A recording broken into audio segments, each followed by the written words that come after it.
అదే RTV app వార్తల్ని క్షణాల్లో చదివే అవకాశం ఉంటుంది. ఒక న్యూస్ పేపర్, ఒక టెలివిజన్ ఛానల్ మీ చేతుల్లో ఎప్పుడూ ఉంటాయి.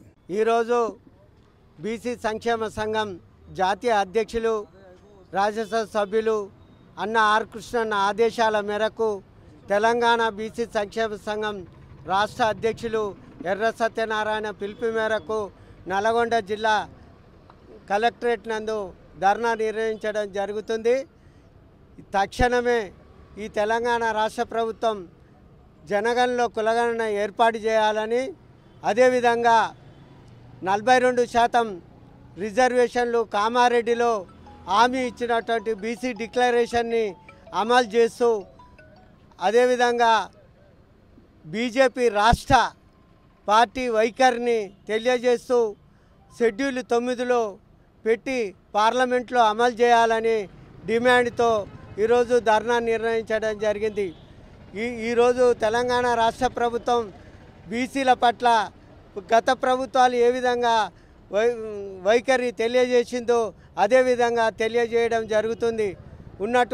పక్కనే ఉన్నటువంటి కర్ణాటక ముఖ్యమంత్రి సిద్ధరామయ్యని తీసుకువచ్చి బహిరంగ సభల్లో బీసీలకు రిజర్వేషన్లు ఇస్తామని చెప్పించి, రాహుల్ గాంధీ గారు వరంగల్ సభలో కూడా డిక్లరేషను జనగణన చేస్తామని చెప్పించినటువంటి ఈ రాష్ట్ర ప్రభుత్వం కట్టుబడి ఉండకపోతే గత ప్రభుత్వాల వారికి కూడా గత ప్రభుత్వాలు ఏ విధంగా వైఖరి నష్టపోయిందో అదేవిధంగా నష్టపోతుందని ఈ నల్గొండ బీసీ సంక్షేమ సంఘం నుంచి నల్గొండ కలెక్టరేట్ ముందల ధర్నా ఏర్పాటు చేయడం జరిగింది.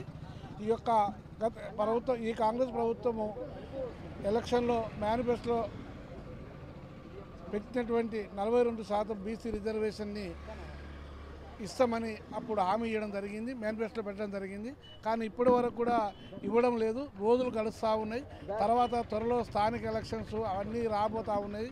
కాబట్టి ఒకసారి ప్రభుత్వం కూడా ఈ బీసీల మీద ఒకసారి ఆలోచించి ఈ యొక్క 42% అమలు చేసిన తర్వాతనే రాజ్యాంగంగా ఎలక్షన్లకు ముందుకు వెళ్ళాలని కోరుకుంటా ఉన్నాం. ఇలాంటి ఉద్యమాలు అధికమై ఈ యొక్క రాష్ట్రాన్ని ప్రభుత్వం కూడా బాగా ఇబ్బంది పెడతా ఉన్నది బీసీలని.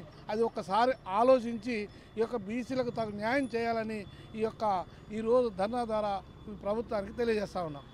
రాష్ట్ర ప్రభుత్వం కాంగ్రెస్ పార్టీ అధికారంలోకి బీసీల ఓట్ల ద్వారానే వచ్చిందని సందర్భంగా నేను తెలియజేస్తున్నాను. కులగణనని చేపడతామని 8 నెలలు గడిచిన ప్రజాస్వామ్య పరిపాలనలో ప్రజాపాలన అని చెప్తున్నటువంటి ముఖ్యమంత్రి గారు ఇతర మంత్రులు కూడా బట్టి విక్రమార్క కూడా దీన్ని ఆలోచించి బీసీ కులగణనను చేపట్టడానికి అనేకమైనటువంటి ఒత్తిడులు వస్తున్నాయి. కాబట్టి తప్పకుండా ఈ డిమాండ్ను కన్సిడర్ చేయాలని సందర్భంగా నేను తెలియజేస్తున్నాను.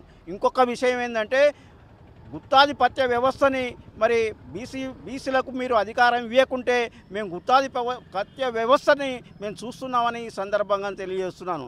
రాజ్యాధికారం కొరకు అందరూ విశ్రమించాలి, తర్వాత చైతన్యపరచాలి, సామాజిక చైతన్యాన్ని తీసుకురావాలని, రాజ్యాంగబద్ధమైనటువంటి జనాభా ప్రాతిపదిక మీద రాజ్యాధికారాన్ని అన్ని రాజకీయ పార్టీలు పంచాలని నేను డిమాండ్ చేస్తున్నాను. త్వరితగతిన స్థానిక సంస్థల ఎలక్షన్ కంటే ముందే జనగణనలో కులగణన చేయాలి. దామాషా ప్రకారంగా మేమెంతో మాకంత ప్రకారంగా మాకు చట్టసభలో స్థానిక సంస్థలు కల్పించాలని కోరుతా ఉన్నాం. లేకుంటే మాత్రం రాబోయే ఎలక్షన్లో మా నోరు కాదు మా ఓట్లు మాట్లాడతాయని మేము పరంగా చెప్తున్నాం. జనగణన 2021 సంవత్సరంలో చేపట్టవలసిన అవసరం ఉండే, కరోనా మూలంగా ఆ రోజు చేపట్టలేదు. ఇప్పటికీ ఆ జనగణనలో కులగణన చేపట్టగలిగితే ₹1 ఖర్చు లేకుండా దేశవ్యాప్తంగా బీసీ కులగణన చేపట్టడానికి అవకాశం ఉంది. ఇక్కడ కూడా తెలంగాణలో కులగణన చేపడితేనే తర్వాత స్థానిక ఎన్నికలకు పోవాలి. ఎందుకంటే వాళ్ళు గతంలో హామీ ఇచ్చిర్రు.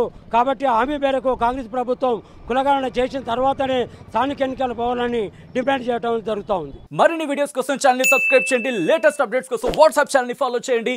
అండ్ లింక్ డిస్క్రిప్షన్ లో ఉంది.